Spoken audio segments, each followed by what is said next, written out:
Welcome to the Great American Collectibles Show, seen Wednesdays on the Sports Collectors Daily Facebook page and the Great American Collectibles Facebook page. You can also listen to us on iHeartRadio, Pandora, and Spotify. The Great American Collectibles Show is brought to you by the National Sports Collectors Convention and Sports Collectors Daily. Tonight's headlines are brought to you by Sports Collectors Daily. For all your hobby news, features, and more, go to sportscollectorsdaily.com. And now your host, Tom Zappola, and Red Sox Hall of Famer, Rico Petrocelli. Hey, ho. Hello, everybody. Hello, Tom. That's it. That's all I'm saying this show. It's hot in here. It was freezing when we came in, and then Chrissy put the temperature up. Now we're both sweating. I'm taking my clothes off. I got long johns on. How was your week? Lousy. Why? I don't know. You played golf? You smoked cigars? What else? No, I didn't play golf. I hit some golf balls, but too cold for me. You know, anything under 70, forget it. I'm done. Tom, how are you feeling? Thanks for asking, Rick. Well, that's great. Thank you very much. I feel good. No, you're supposed to be asking me how I feel. How do you feel? I'm feeling better. That's great. I'm on the mend. Good. I had back. I had 3 herniated discs. Oh, my and now God. I think 2 of them are gone. Herniated? One of them's still there. One's still herniated. Yeah. I don't know. What the hell do I know? Welcome to the Great American Collectibles Show. Tom Zapp, my good friend and co-host, Red Sox Hall of Famer Rico Petrocelli. Sir. Formerly shortstop. Then he got yanked and got thrown to third base. Veteran of foreign And from wars. there, they gave him his release. And then after that, he went to manage Pawtucket, right? Well, not right after, but later, yeah. Now, first the White Sox. I was there with 3 years with the White Sox run manager. You know, welcome, obviously, Hey. John Tobby. Yeah, John. And our good friend Jeff Marren from Rockhurst Auctions. Guys, I got to tell you something. So we do a segment every week called Another Gax Blast from the Past. Now, you're not going to be able to hear it. You're not going to be able to see it until it airs, but you'll hear the audio. Every week, you know, it's a little minute and a half, like newsreel or video of something Rico did or something the Red Sox did. Yesterday, I spent an hour. Get out of here. An hour. Rico, Find something. for 2 years, was the host of Candlepins for Cash on Channel 5 in Boston. 25. Channel 25 in Boston for 2 years.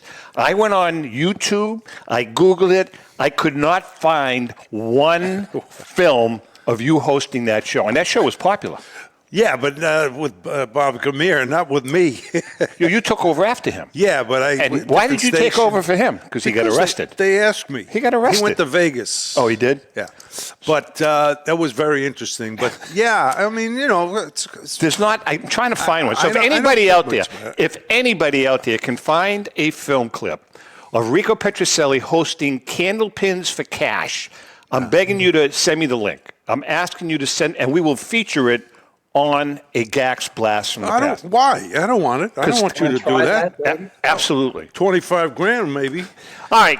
Welcome, guys. So John, how you doing, number one? Doing well, and you? Good. And Jeff, you're doing well. I am. Thanks for asking. And John, I'm glad to see that Aaron Judge is doing well. I'm glad to see that the Yankees are in first place. Hey, it's April. It's April, but, you know, you can't get excited. It's April. No, I agree. I totally agree. All right. Long way to go. You know, Absolutely. 162 games, boy. Absolutely. All right, let's start with Jeff, please. Mr. Marren, you have an auction. Hasn't started yet, correct? But it starts in a couple days. When does it start? The 21st? Oh, it did start. It started last week. We have an auction that closes April 25th and 26th, this Thursday and Friday. As usual, we do a big day of sports on day one, where card, autographs, game use stuff, and day two is sort of, we blanket call it Americana, but it's Hollywood rock and roll, some historical stuff. Always a lot of Elvis, Let's start with the baseball stuff. You have, the thing that intrigued me is you got a ton of unopened packs. Yeah, we ran into a wonderful collection, single owner collection of a huge run of unopened packs, starting with 52 Bowman, 52 Tops was the highlight, all the way up into the 80s with some unopened boxes in the later years. And also had a display box collection that went right along with it from the 40s. It went even further back to the 40s, all the way through the 80s. And then, of course, there's the set run that went with it as well. So but those packs, that was really the highlight. It was really fun getting those in. getting them graded with PSA, and nice. just so many issues. So many issues are represented. Yeah, Oh, sure. really. Yeah. Wait, I want to ask you about an unopened want pack. me? If you had a 52 A 52. tops unopened pack in the slab, Yeah. wouldn't you be tempted to open it? What do you mean open it? Open the pack rather What? than hold on to it as a people hold on to Yearly? them. Yeah, I would because Right? Yeah. You got to roll the dice. absolutely. But Jeff, would you? I mean, you guys, John, you're not a card guy. You would hold on to it too. You wouldn't roll the dice. No, I would not open the pack. What do you think, Jeff? No, they're collected in their own right. It's actually we believe it's a low series pack. There's some scholarship out there on the 52 packs that the darker green printing on the high numbers indicates it's a high number pack, and this is most likely a first series pack. Although, as an aside, and this will be coming up this summer, from this collection there were maybe 200 packs. About 50 of them couldn't be graded because they may have been opened or they didn't quite pass muster with PSA. So we're actually going to open all of those on camera and do some sort of film presentation with it, and then get the cards inside graded, etc. So yeah, See, I think that would be so cool. oh, it's it great. would be fun. Yeah, it would be fun. We did. You guys both know Leighton Sheldon, and Rico and I several nationals ago, probably five years ago now. We did a pack opening with him on stage, and opened up a 55 Bowman mantle that PSA graded as a 9. That's fantastic. And the kid paid $500 for it and wound up selling it for $60,000. And since then, that card has sold for over $100,000. Crazy, crazy stuff. Yeah. Well, hey, listen. All right, so Jeff, you have unopened packs. What else do you have that's on the baseball end? So we got a ton of autographs as usual. That always comes in big chunks. We have a huge autograph collection that's focused on signed cards. That's kind of the other big highlight of the auction. We've got an Aaron rookie card. We've got a lot of 50s cards signed by Mantle, Aaron, Mays, even some of the combo cards, which you never see signed from the 56 set, 50 set. And those signed cards go all the way up through the 60s, 70s, even some later in the 80s, even some modern cards. We have a Victor Wembanyama signed card. And then in that same collection, there was a huge run of signed Yellow Hall of Fame plaques. Those are produced at the Hall of Fame every year, class, and they're collectible as a postcard. But then, of course, they became really popular to get signed. So we have a couple hundred of those. So it's been a really nice auction with a lot of convergence and some big art. You guys, do you get more interest in other words, as soon as baseball season starts, do you get more interest or Is it year round? Yeah. No, but right. Is it year round or football season comes? Do you get more interest? People wanting to sell football cards, So it's a good question. I get that question all the time from consigners. And my line is that if we put this stuff in a dark alley and told the guys the auction was starting, they'd all find it. I think John can attest to that. The collectors collect 365. Yeah. They don't stop. Now there are exceptions to that where you want to dovetail with an event. You might want to have an auction at during the National, or have an auction like on the entertainment side. We do an auction down in Memphis during Big Elvis Week celebration for higher end Elvis pieces. Yeah. So in that there is a timing issue, but guys collect 24/7, 365 days. So it's not really driven by that necessarily. Mm-hmm. So. What about the non-sports part of it, Jeff? Yeah, it's another great auction. We've got some really nice collections. This is a little bit of a nerdy Elvis thing, but we've got a file copy collection of early Sun records from Marion Keisker. She was actually the woman who recorded Elvis the first time he walked into their studio in Memphis. And she was Sam Phillips' right-hand man. So we have a collection of the file copies she took home with her of a ton of early, really rare Sun and Chess and other records. Part of the Sun record story is that Jackie Brenston recorded the song Rocket 88 at Sun Records. It ended up being released on Chess, but that's often considered the first rock and roll song in 1951. We have a copy of that. Very cool. Very cool. We have acetates from that. So it's kind of fun to find just ridiculously mint copies of records that are 70 years old, 75 years old. JT, I know you and I think we're cut from the same cloth when it comes to music. And, You know, my wheelhouse is late 60s, early 70s, Allman Brothers, Santana, those types of bands, Jethro Tull. Is there a big market for that stuff, Jeff? Oh, for sure, yeah. And the rock and roll end is really driven by autographs, of course, because there's so many fewer artifacts. Baseball's wonderful because there's jerseys, there's bats, there's caps, there's all sorts of stuff, trophies and awards and advertising pieces. The rock and roll stuff there are some things, obviously. I have a huge Elvis component to my business because he gave away so much stuff. There's this, we talked about that before, a huge pool of jewelry and clothing. We have some clothing in the auction this time. And then for most artists, though, it's kind of driven by artifacts. There's the vintage poster end of it that's really good from that era. So it's people collect all through there, and different segments of it keep sort of percolating and growing over the years. It's kind of fun to watch. John, before we let Jeff go, was I right about your musical taste, or was I a little off? No, you're right there, right on target. Yeah. As Have you ever been to? Go ahead. Yeah, I saw, in memory of Dickie Betts here. Big loss. Saw the Allman Brothers band on Atlantic City Steel Pier when they came out with the Idlewild South album. Great. I saw them. I'll tell you, when I was a kid, I saw some bands in Hampton Beach, New Hampshire at the Hampton Beach Casino.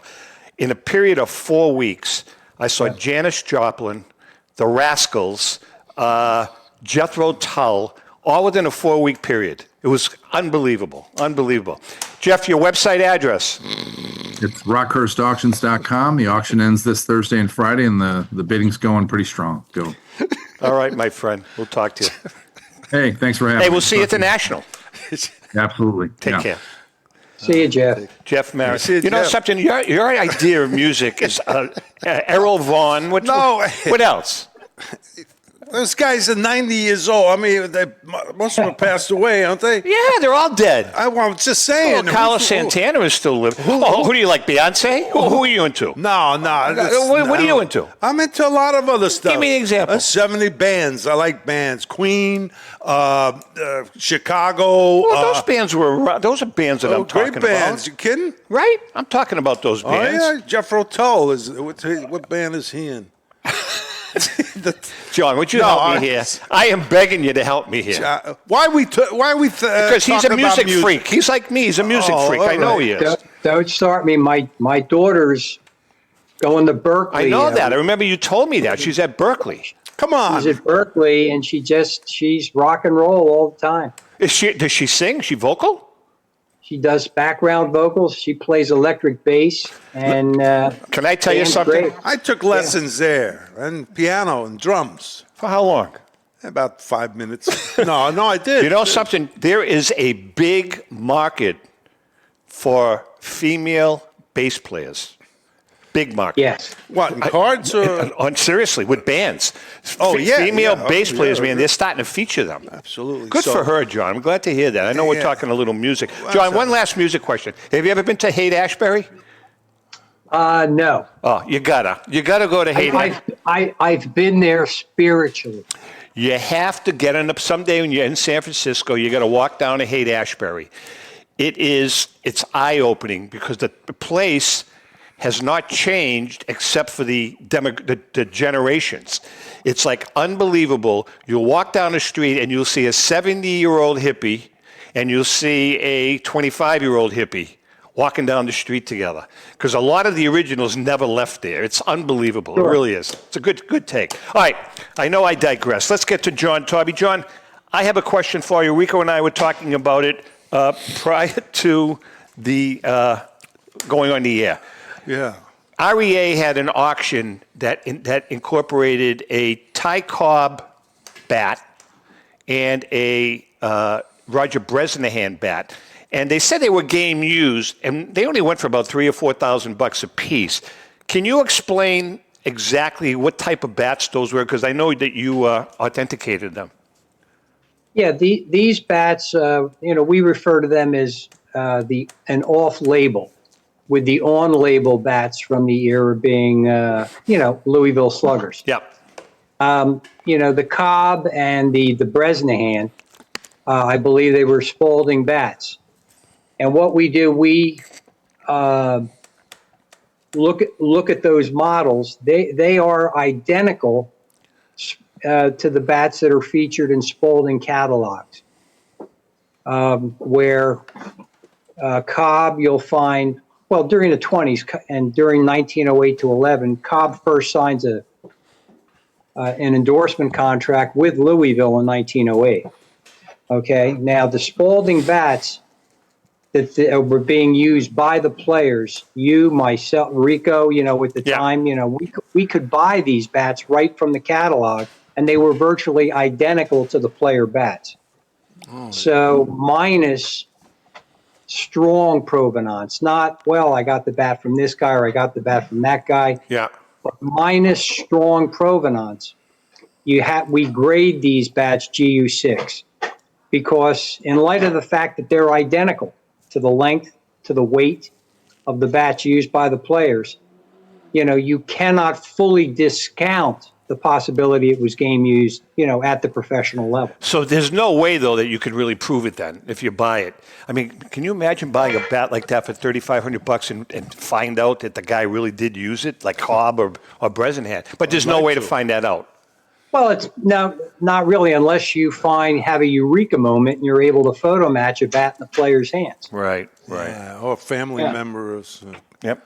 So what I want to ask you about this composite bats. You think it'll ever get to the big leagues? Well, put it this way. If they make it to the big leagues, I don't want to be a pitcher. Wait a second. Right. I'm telling you, Rico, they come off the barrel of the bat at a much higher velocity than a wooden bat. Yeah, not as much as the metal, but here's 1 year in spring training. The Red Sox, somebody came out with a composite bat. Is this when you were playing? Yes. Yeah, and everybody tried it. Minor leagues, everything. The whole time, the whole spring training, one bat was broken or chipped. Every other bat was. We loved them. They did jump off the bat a little. Exactly. Pretty good. That would really beef up batting averages. No, but I'm saying, why don't colleges use them? They do. They use metal do bats. Colleges? Well, that's a good question. Go ahead, John. Yeah, Rico, let's qualify when you're saying composite. Back in the early mid-'60s, what came was a spline bat. They called them spline bats. And what it was an ash bat, and then they inlaid maple. Okay. Really?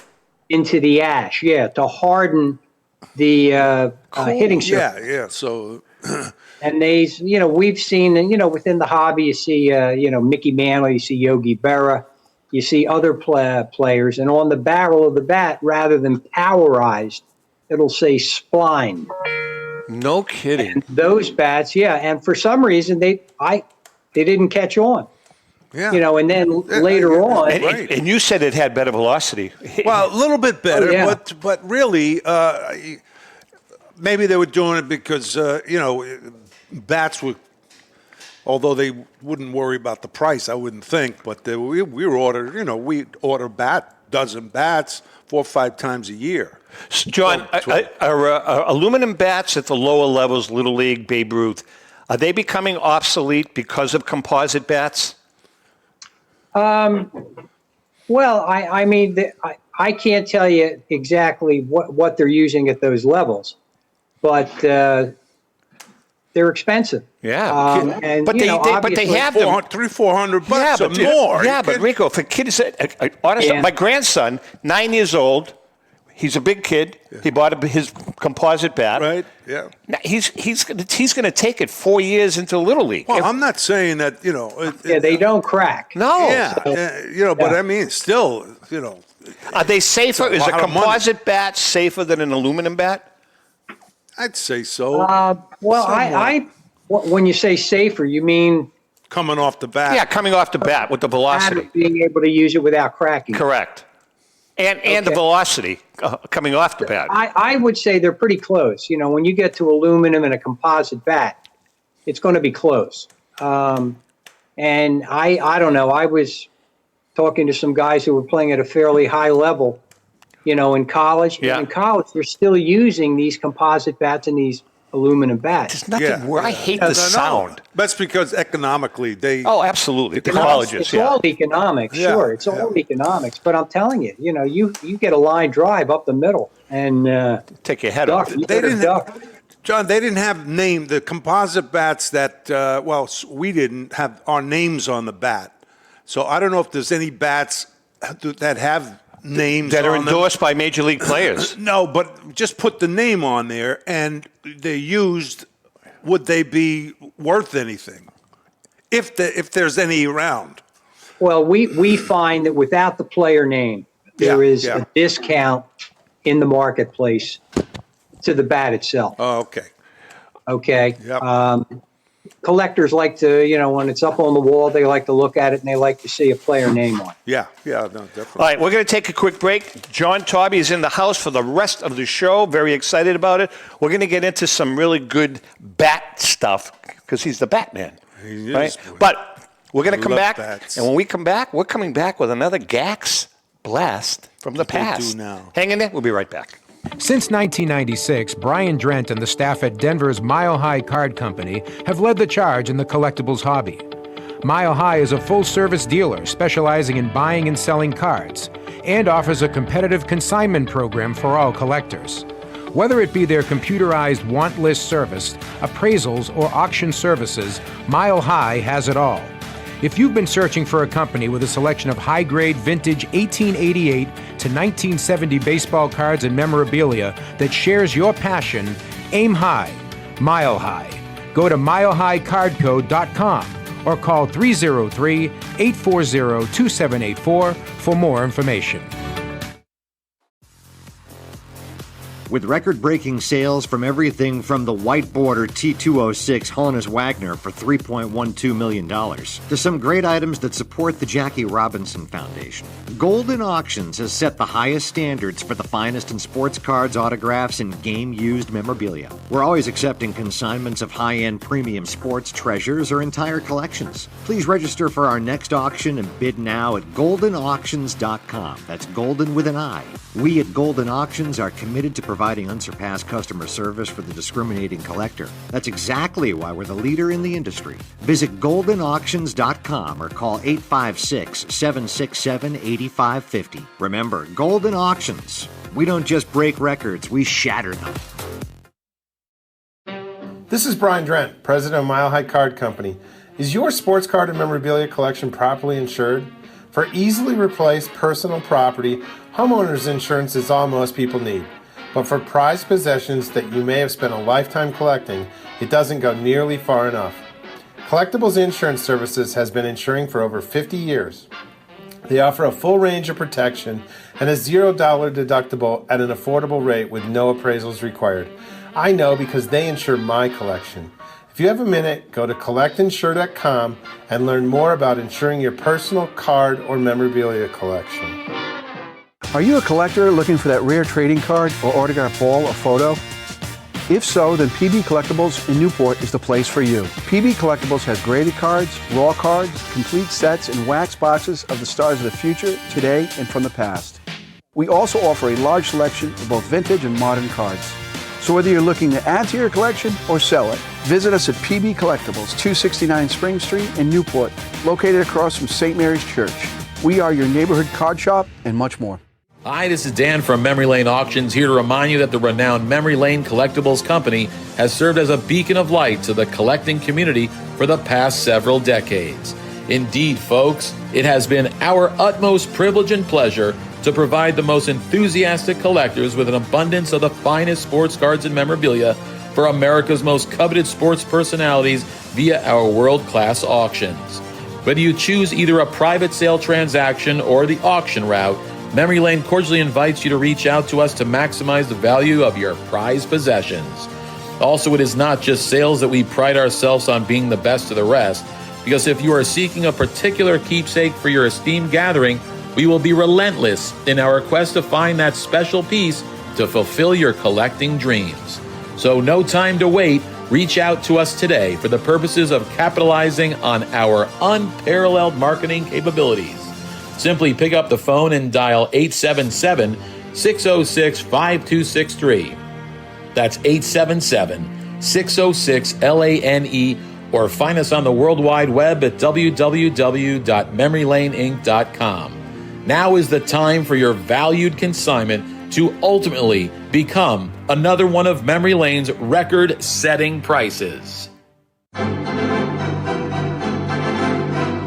How would you like to own the bat that was used by your favorite player when he hit that towering home run or game-winning base hit? Now look no further than JT Sports, specializing in the sale and authentication of professional game-used bats. As the official authenticators of professional model game-used bats for PSA DNA, JT Sports will guarantee the authenticity of any bat purchased from them.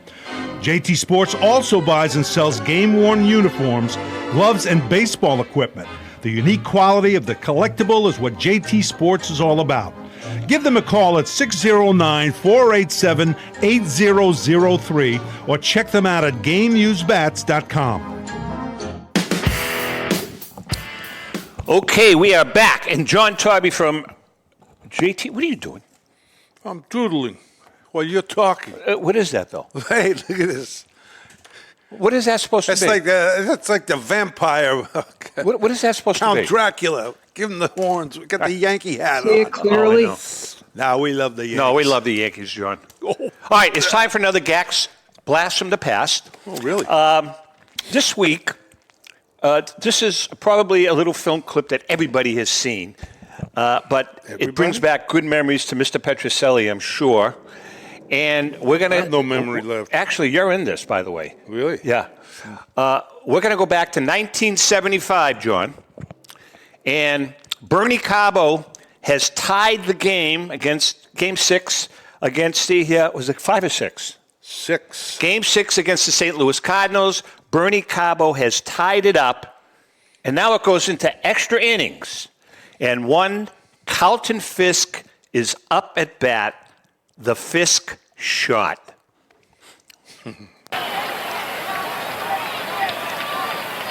And the wind blowing out. We've had 3 homers tonight, all to right field or center field. Carbo's was to dead center. The other 2 to right. There's a ball. Notice you jumping on his back. Yeah. Chrissy, watch Rico. He jumps on his back. Big deal. Here's the... Bang! There it goes. A long drive. If it stays fair, home run. See that ball? Oh, good. Now, look at the kids. Watch him give one kid a shove. Well, yeah, they're not supposed to be on the field. Right there. Boom. Now, watch Rico, Chrissy.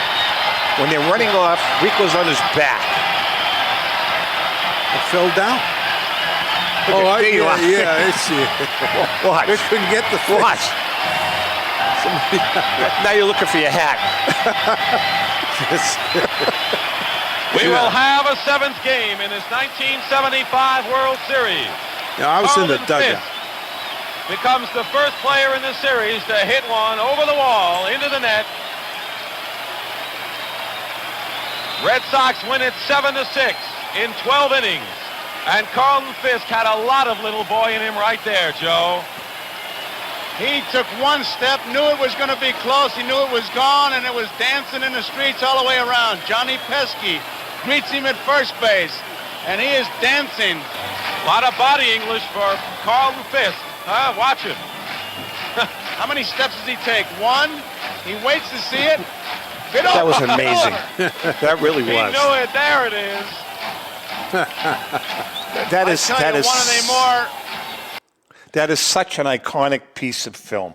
Well, especially for Boston. Oh, God. John, I was 22 years old. I had just gotten out of college. I was teaching college up in Maine. Teaching elementary school up in Maine. And I'll never forget that as long as I live, because I'm by myself in my living room, and I was jumping up and down like a lunatic. John, you remember that game, of course, right? Oh, of course. Of course. And, I'm looking at the expression on Rico's face. Takes them back. You relived that a does. little bit, huh? Yeah. I was. You were in the dugout. Man, I was in the dugout, and we jumped, and the dugout Fenway was small. I mean, Hit not your head? I almost hit my head. I actually hit it. Thank God I didn't really, whack it. Yeah. But it was so exciting. But I was on first base when Carbo hit the 3-run home run to tie it, and I still get the chills when I think of that. That was that is such an underrated piece of baseball history, because if it's not for Bernie Carbo, there is no Carlton Fisk home run. right. If that was a It was three-run. a great series. Cincinnati was a great team. They were A a great team. little hobby trivia. Fisk used Rick Burleson's bat to hit that home That's run. right. You're right. Did you know that? No. Yes and no. Somebody else told me, but I think. But anyway, you're right. And what about, are those bats ever available? Do you know anything about that bat, John?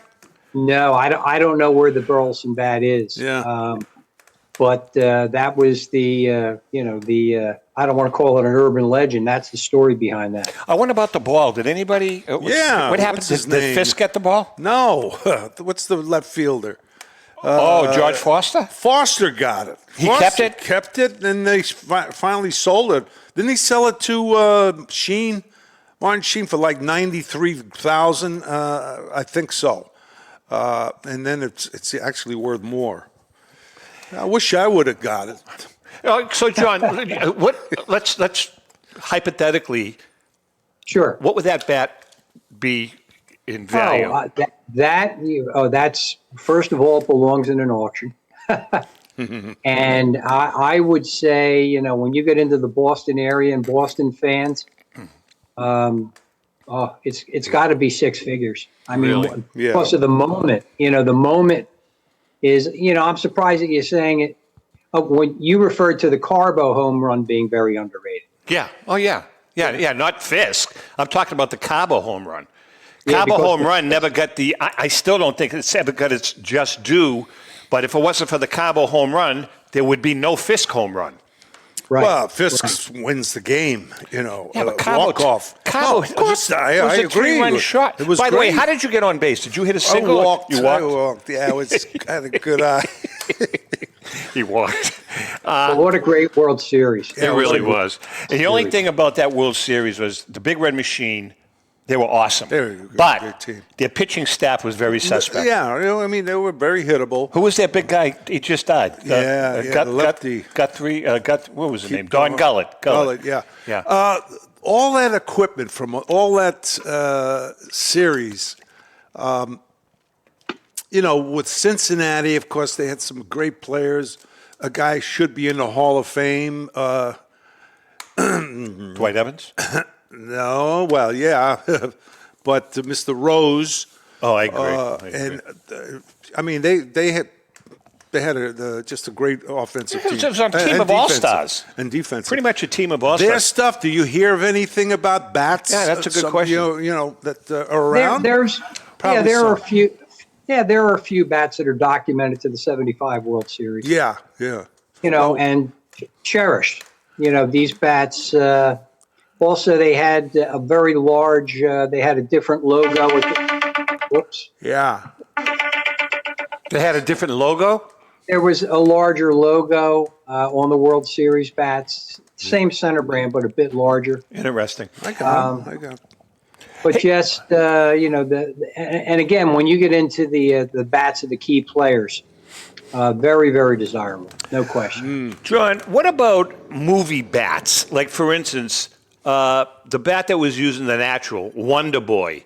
Now, I don't know how many they made, but the original bats from the actual scenes, do they exist? Do they have private owners? Do you know anything about those bats? I'm familiar. I've seen one Wonder Boy. Don't know how many they actually made up, but there's a few collectors who will maybe not focus, but movie memorabilia will appeal to them. I think there's a couple of pieces from the Pride of the Yankees the Lou Gehrig story with Gary Cooper. Yeah. Gary Cooper. And, the trivia with that one is he was a right-handed hitter. So everything that they made up for him was back, Right. when the camera hit him. Interesting. Yeah.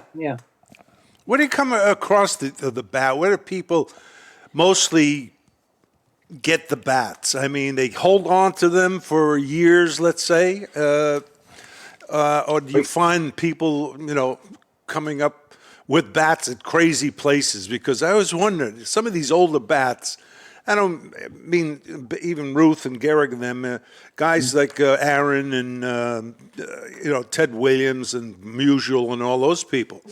I mean, those bat people hold on to them. They talk about it. Did they talk about it? Well, are you talking about the players retaining the equipment? Either that or just people, they got the bat somehow, some way. Could even be family members.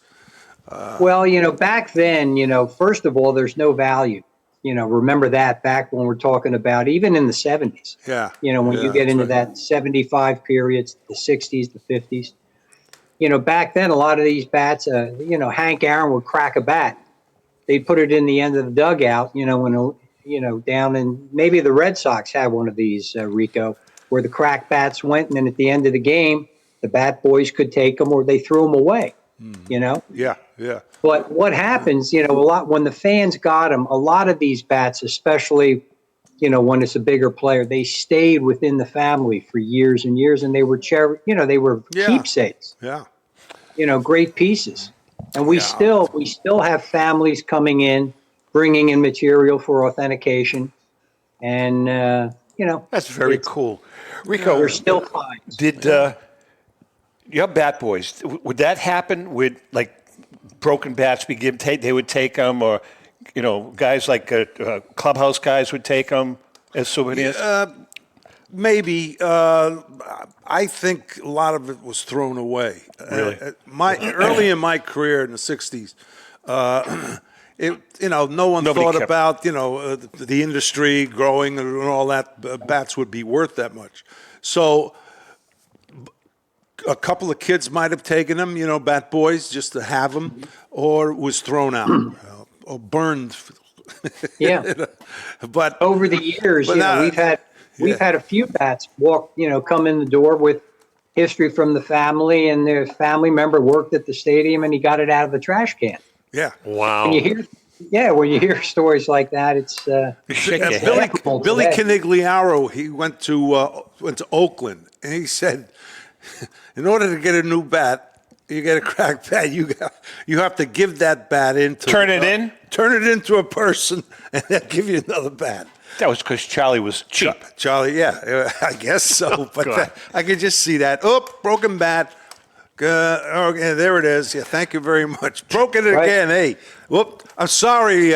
So we don't have any more of your bats. John, but, go ahead. The hobby industry is really responsible for all the the outlets now that you see in the new ballparks. They all have these team stores where you can go in and buy cracked bats. You can purchase uniforms, game used I baseball did not realize cards. That. I didn't. Yeah, but game used stuff. Yeah, back in the 90s. Oh, right. Yeah.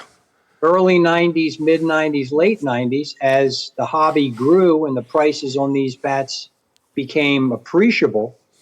The ball clubs got wise. They said, well, why throw them out still when we can make the money in a team store? John, and a lot of this. Sure. There's a lot of there are a zillion antique shops in Massachusetts, especially down by the coast. Yeah. There's tons of them, one on every corner, and many times I've been in these antique shops, and they have these little garages or warehouses, and a lot of them have bats. Barrels just filled with bats from the 1920s, 30s, 40s, 60s. Some of them are beat to hell. They're all store-bought, I'm sure. Is there any value to those bats at all? Like, for instance, just a Louisville Slugger from 1955 with a Mickey Mantle, it's a Mickey Mantle model. Is there any value to those bats? Store used. Store used, yeah. Store bought. Well, when you get into a retail bat, condition means a lot. If they're beat up, like you're saying, they're going to have very little value. We just had a gentleman walk in with a Roberto Clemente. Same thing, mid-60s. It was in decent shape, but stamped on the knob is RC4, and there's foil stamping rather than a brand on the barrel. Yeah. And something like that may be worth $75 to $125. Yeah. So there's not a lot of value, but some, if it's a name player, a big player. There's got to be bats out there. I mean, I agree with that. Bats. There's got to be a lot. I'll tell you what. I agree with Rico. There's got to be a lot of bats still out there that you have not seen. That hopefully you will see at some point. But are we right there? Because this all, you said it yourself, this all kind of percolated up in the 90s. There's got to be a lot of bats out there that people are holding on to. Well, it's amazing. I talk about that, often. It's incredible. When I see bats, they just continue to come in. Right. We've been authenticating and grading bats for PSA for 20 years or more. Yeah. And the supply keeps coming, which is great. Doesn't end. I have the a question for you. Not there. Yeah. You have what do you have? What do you have for bats at home? Any? No, honestly. No, wait a minute. I gave it to my sons. Okay. My World Series bats and All-Star bats. Okay, so your kids, Mike and the kids have... I have 4 sons. Okay, so they have those bats. They have them. John, do you advise Rico to have... I mean, obviously it's Rico, he's the father, I'm sure there's provenance, but should his kids have those bats authenticated? His All-Star bat, World Series bats, should they be authenticated? And should I sign them? And that's a good question. And should they be signed? Yes, you should sign them. And any bat that is related to a World Series and a player like yourself, Rico, need to be authenticated. Yeah, man, you got to do that. You know, God forbid anything happens, the family has it. You have a letter of authenticity that answers all the questions. Yeah, yeah. You need to think about that. From 2 World Series, 67 and 75. And then you have some All-Star bats that I know of. Yeah, yeah. Right? Yeah, that's very important, Rico. So I'll do that. Thanks. You know, if you want to give me one. Yeah, sure. Yeah, right. Just a batting practice bat. I'll take anything. No, $50,000. Don't worry about it. No, but thanks. You got to do that. I didn't think of that. That's. Did you use them, Rico? Did you use your World Series bats and All-Star bats during the event? Yeah, I forgot. No, I forgot. To be honest with you, going into the series, in '75 we had the playoffs with Oakland. Yeah, and obviously there was no bat. I used my regular bat, and I just can't think. I don't think so. I might have used it for one game and thought, "Hey, I don't want to use these." Now, is there more value to that bat if he would have used it or not? Well, game use. Right. Yeah. Always more value if they're used. Yeah. And with World Series, we try to when we're authenticating, we try to relate the amount of use that's on the bat to the number of at bats Rico might have had in the World Series. Same thing in the All-Star game. You may have an All-Star bat with a single ball mark, but that's what it should have. Yeah.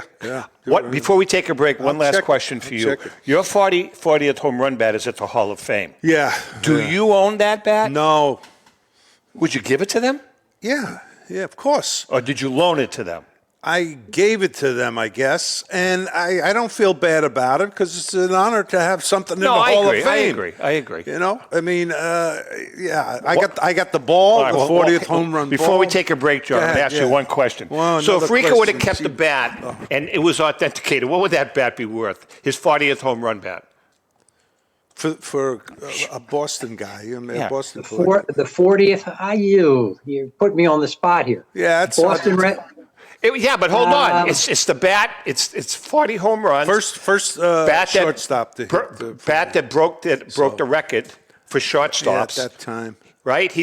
I think if you get a couple of Red Sox involved, Red Sox fans involved.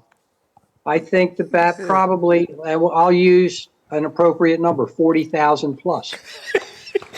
That's why I asked the question again. That's exactly why I asked the question. All right, listen, we're going to take a quick break. No, I don't want to hear it. You got the number of the Hall of Fame? I don't want to hear it. Give me my bat back.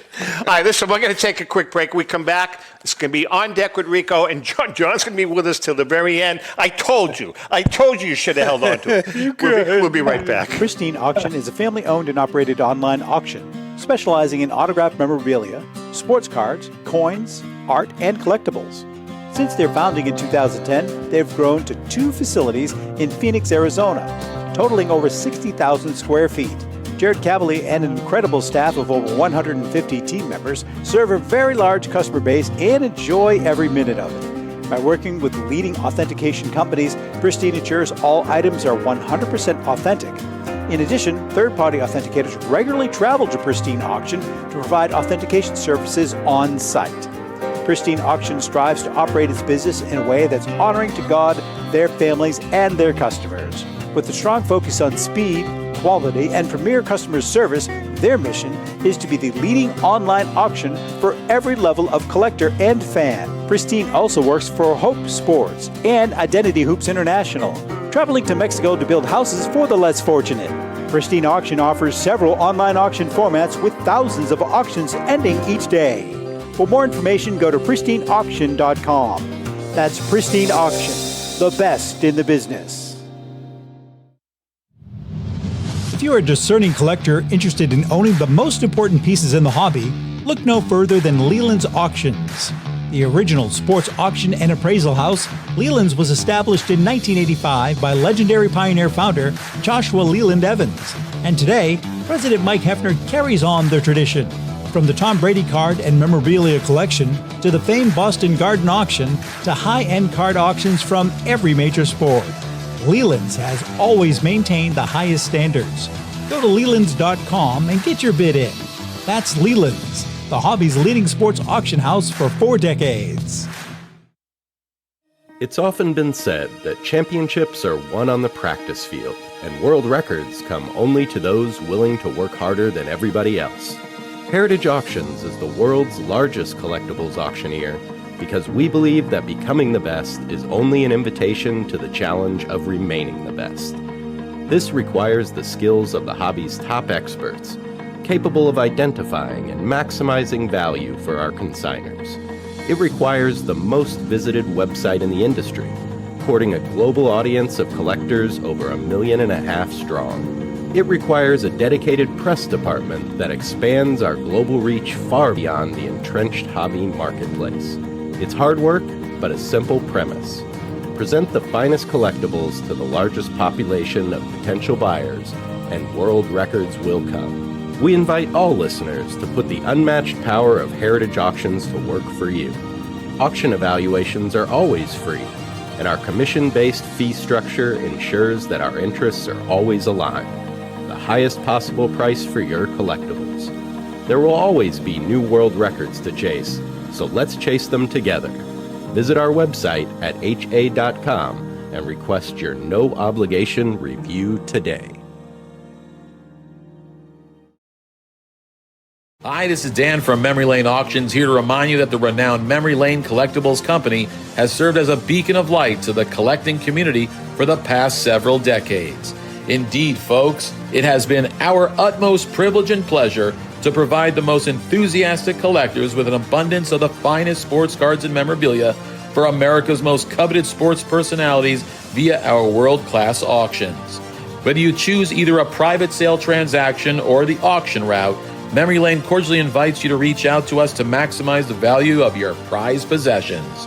Also, it is not just sales that we pride ourselves on being the best of the rest, because if you are seeking a particular keepsake for your esteemed gathering, we will be relentless in our quest to find that special piece to fulfill your collecting dreams.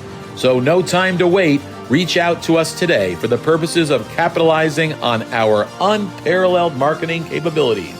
Simply pick up the phone and dial 877-606-5263.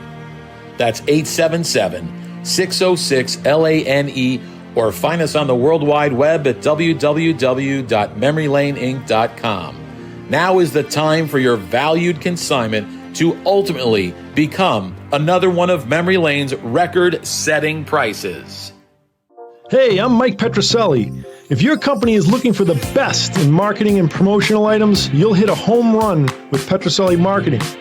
With over 8,000 suppliers and 650,000 imprint-ready items, we can get your company the visibility it needs to get your maximum exposure. Whether it be office promotions, wearables, automotive, sports items, and everything in between, Petroselli Marketing can do it all. Our design staff will even work with you from concept to delivery and customize your products. At Petroselli Marketing Group, we will get your brand in front of your audience. Contact us at info@petrosellimkt.com or call us at 603-880-3202. That's Petroselli Marketing, where no dream is impossible. Yes, Petroselli Marketing, folks. Give Mike a call. He's a real good kid. He gave you a 603 number. I'll give you 800-860-4623. Petroselli pens. Got pens, all the promotional stuff. Plus, he has clients all over the country. So if you're listening or watching, you're from another state. Petroselli Marketing. Yeah, all right. Jeez, give me a chance. Give the kid, Social Security. I may need some help. Social Security. All right. It is time for our segment On Deck with Rico, brought to us by our good friend Brian Dwyer and the great staff at REA Auctions. Don't forget to get your bid in by going to robertedwardauctions.com. That's Robert Edward Auctions for extraordinary results and extraordinary service. And by the way, number 6 on the roster, but number 6 in our hearts. Number 1 in our hearts. Number 6 on deck with Rico Petroselli. Rico, before I ask the question, go ahead. I was remiss in a GAX blast from the past, brought to us by our good friend Paul Borges, who's going to be here next week, and pbcollectables.com. Sorry, Paul. Thank you, Paul. All right, his question was from Mark Castellano. Yeah. Rico, of all the minor leaguers you manage, who were the 2 or 3 can't-miss players that came in and you saw something right at the very beginning? Yeah. I managed with the White Sox minor league system, 2 years at AA, one at A, and they signed, what's his name, Jack, they call him Black Jack, big right McDowell. Yeah, he came, I think from Stanford, he came to us. Mo Drabowski was the pitching coach, and can't miss. I mean, this guy had you could great tell right stuff. out of the gate. Oh, I mean, well, he was number 1 pick so he's going to get a shot.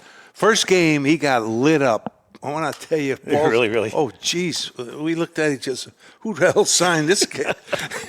And he made it, and he was a pretty good pitcher. What about Red Sox? Nomar Garcia-Parra, good miss, great talent. As soon as you saw him. Oh yeah, Mo Vaughn came down at Pawtucket AAA ball when he was struggling the first month with the Red Sox.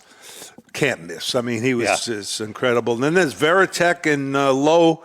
Came from Seattle in a trade. You could see these guys were Lowe's sinker must have sank that much. He had really a great sinker. What about Mike Greenwell? Did you ever have him? No. Trying to think of Valentin.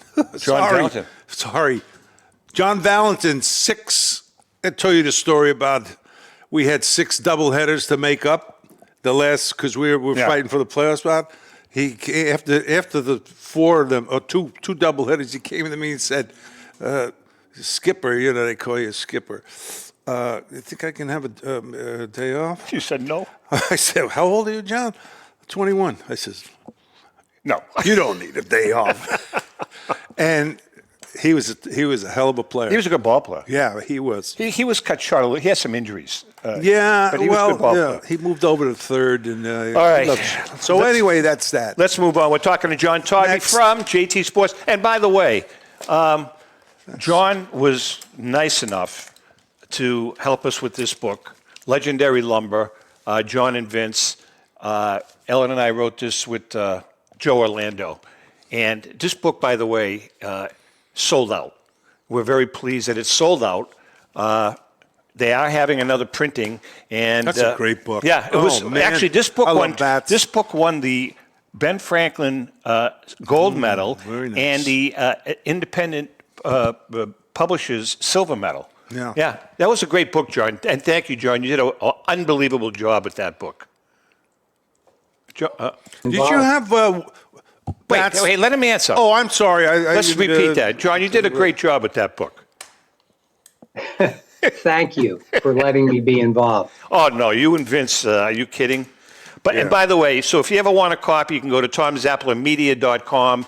We're going to get some copies made. They'll be made quickly, and we can get them to you. Go ahead. Well, I was wondering if you had gone through some bats from the Giants with Mays and McCovey, especially. Of course, guys that went through the Giants are some great players, among other teams too.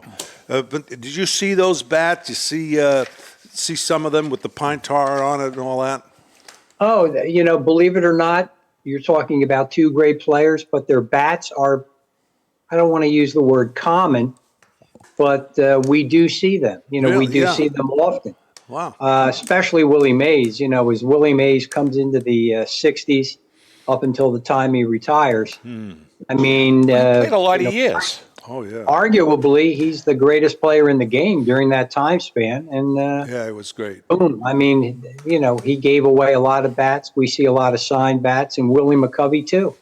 We are chatting with John Taube from JT Sports. Yeah. Why don't you tell us about our good friend Charlie and JRI Cards? Let's take some time. Because No, don't take your time. We got 4 minutes. No, I didn't say take my time. I said take the time. For JR Cards, JM and Rico. Do you want to have an absolute blast? You're not supposed to read that. Well, why do you got it in there Because for? just in case there was a mistake. Oh, that's John Mallory. All right, Rico. This is Rico. Christy, will you help me here? If you want to have an absolute blast at obtaining some great modern and vintage cards, you got to check out JRI Cards, folks. Our paisan Charlie, the Iron Ripper Perino, along with Money Marco, the Dollar Girls, and the JRI gang give you the choice or the chance to participate in opening a graded, unopened, and sealed fresh wax or cello. This is like pot getting a root canal. of your favorite sport or non-sport favorite. It's easy. You buy in. Charlie opens the pack and you get a packed fresh card. It's that simple. As a matter of fact, if you pull that special jewel, the guys at JRI Cards will even have it graded for you on the house. Featured in the LA Times, ESPN, and USA Radio, or the internet, Charlie and the staff make it fun, entertaining, and enjoyable with his collection of hats and sound effects. And don't forget that JRI donates a part. JRI donates a part of their proceeds to various charities.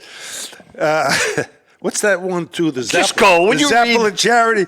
That's JRI Cards. Check out their exclusive breaks and events. Everyone is talking about. All right. They're always digging up cardboard treasure. For a great hobby experience, go to jricards.com. You know, I laughed because of your face. I looked at your face. All right, folks. All right. Listen, we're almost out of time. I won't be here for 2 weeks, so, John Taube, you know what you mean to us. We love having you. Great. We have such a good time with you. I think you understand what we're all about. There's not a lot of substance here. John, no, he understands. Rico, great job. Yeah, thanks. We're going to see you at the National. Do you realize that somebody paid us for him to read that? You do realize that, right? Well, we should be sending him a check. This is a book. I mean, how many ads are this long? Because that's Charlie. Because we love him. We love they're him. Great. They're great. We saw their studio, the whole operation. Fabulous. John, we'll probably have you on one more time before the National, but we're looking forward. We'll obviously come down and visit you, but we'll see you down the road, man. We love you. Yeah, we'll be there. Can't wait to get to the IX Center. There you go. GameUseBats.com, correct? That's correct. Hey, John Taube. John, he's going to buy you lunch. I'll be happy to. All right. Be happy to. With that being said, John, thank you very much. John. Oh, by the way, programming note real quickly. Yeah. I am not here next week. JM, John Mallory, is going to be co-hosting along with Dan Wilkin from Memory Lane and Paul Borges from PB Collectibles. I will be on the West Coast. Oh, that's right. You're visiting family on the West Coast. With That's that great. being said, happy collecting. Thanks. See you guys. Bye-bye, John.